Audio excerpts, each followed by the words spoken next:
Fala pessoal, tudo bem com vocês? Sejam muito bem-vindos a mais um vídeo para a gente conversar sobre o KNHF, o primeiro vídeo do ano de 2026.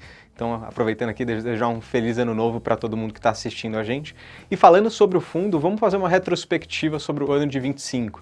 Foi um ano que começou com muita volatilidade, os fundos como um todo, bastante desvalorização no mercado secundário, os investidores com bastante receio, bastante medo do que estava acontecendo. Depois as coisas foram se normalizando e 25 fechou com um ano bastante positivo. Uma forma que a gente tem de exemplificar isso é a performance do IFIX, o índice de fundos imobiliários da B3, que teve uma performance total de quase 21% ao longo do ano. Então, realmente uma performance média dessa classe muito positiva e o KNHF não foi diferente. Quando a gente olha para a performance da cota dele, mais os rendimentos que ele pagou ao longo do ano, a gente teve uma performance de quase 30% ao ano. Então, melhor do que a média dos fundos imobiliários, muito explicado, porque no início do ano ele estava com um patamar de desconto que a gente tinha muita dificuldade de interpretar por que aquilo acontecia. Esse patamar de desconto fechou ao longo do ano, gerando um ganho adicional para os investidores, fora a distribuição de todos os rendimentos que ele fez ao longo do ano. Então, a experiência como um todo para o ano de 2025 foi bastante positiva. E quando a gente olha para frente, vamos falar um pouco sobre 2026, quais são as expectativas para esse produto? Então, do ponto de vista de rendimento, o fundo pagou R$1 por cota nesse último mês e a expectativa, pelo menos no curto prazo aqui do fundo, é continuar com esse patamar, então continuar entregando esse R$1 por cota. Quando a gente olha aqui para as classes que ele atua, que tem a dívida direto, cota de fundo imobiliário, a gente tem tijolo, a gente tem ações. Acho que muito vai depender aqui do que vai acontecer em relação à eleição esse ano.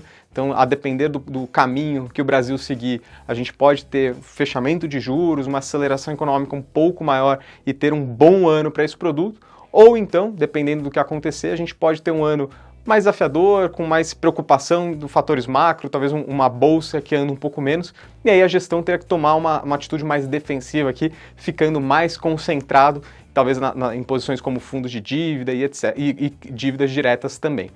Vamos falar do que a gente tem feito agora. Basicamente, o mês de dezembro foi marcado por uma valorização muito grande dos fundos listados.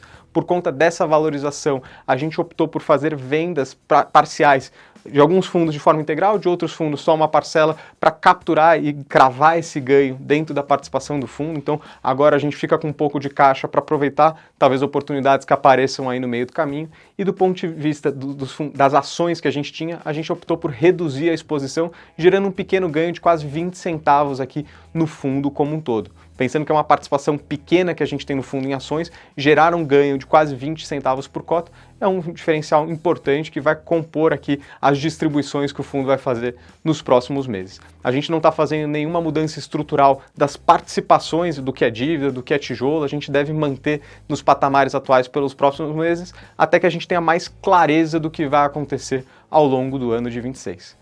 Bom, pessoal, as principais informações de atualização que a gente queria trazer eram essas. Se vocês tiverem mais dúvidas, não deixem de conferir a carta do gestor que está no nosso site e eu espero você no próximo mês. Valeu!